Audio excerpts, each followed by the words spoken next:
آپ سبھی کو میرا سلام. Good afternoon. معزز chief guest on the dais of the dies.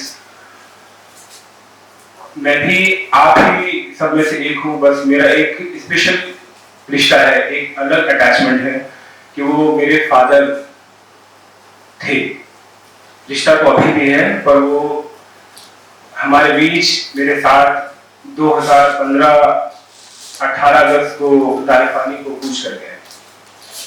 اب میں آپ سے کیا بات کروں بھائی, میں نہ تو انوائٹیڈ ہوں نہ میں چیف گیسٹ ہوں, پر میں نے خواہش ظاہر کی میں ان سبھی حضرات سے ذاتی طور پہ نہیں لیکن نام سے واقف ہوں. لگ بھگ میری عمر 30 سال ہے لیکن میں 20 سال سے ان کے نام سے واقف ہوں. چاہے وہ خواجہ افتخار صاحب ہوں, معین صاحب کو میں انکل بھی بول سکتا ہوں کیونکہ اتنا پرانا رشتہ ہے, اور ان سب کو میں والد صاحب کے ذریعے جانتا ہوں.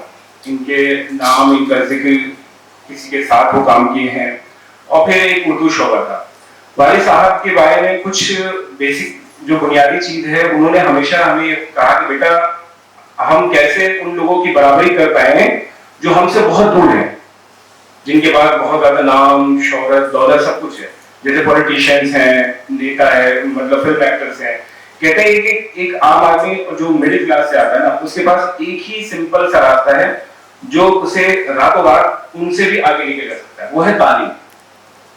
جیسے آپ نے دیکھا اکثر آپ سنتے ہوں گے یو پی ایس سی میں کہ آٹو والے کا بیٹا, رکشے والے کا بیٹا, فلانے کا ڈمکانا ہے. تو یہ جو گیپ ہے, اگر آپ سب سے کم ٹائم میں یہ گیپ پورا کرنا چاہتے ہیں تو اس کا ایک واحد راستہ ہے تعلیم.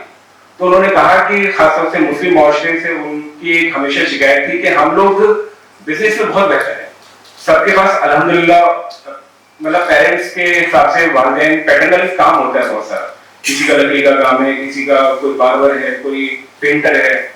لیکن وہ کہتے ہیں کہ اگر اس میں تعلیم اور جوڑ دیا جائے نا تو اس میں استقلال آ جائے گا, کنسسٹنسی آ جائے گی. اور ایک ایگزامپل دیتے تھے وہ بالی ووڈ ایکٹرس کا, کہتے تھے کہ دیکھو رشی کپور کے بیٹے کو ایکٹنگ نہیں کرنی ہے, یہ طے ہے.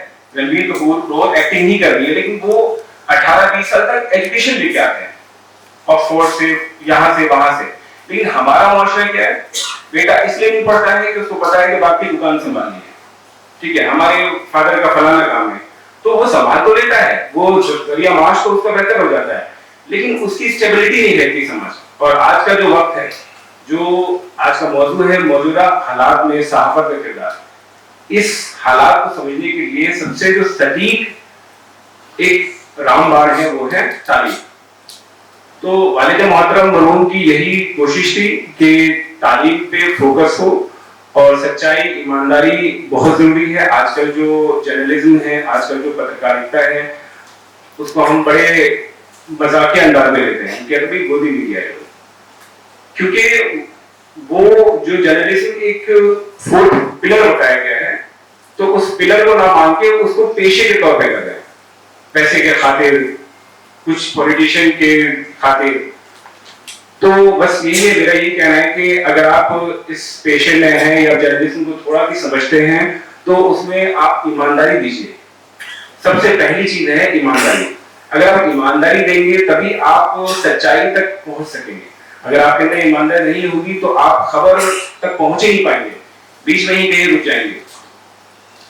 تو والد صاحب 2015 18 اگست کو انتقال ہوا تھا, اور 2015 میں ہی 11 اگست کو میں پیشے سے ڈاکٹر ہوں, میں نے پی ایم ایس کیا ہے, میں ایم ڈی کیا ہے, اور ابھی میں فی الحال ایز اسسٹنٹ پروفیسر جوائن ہوں.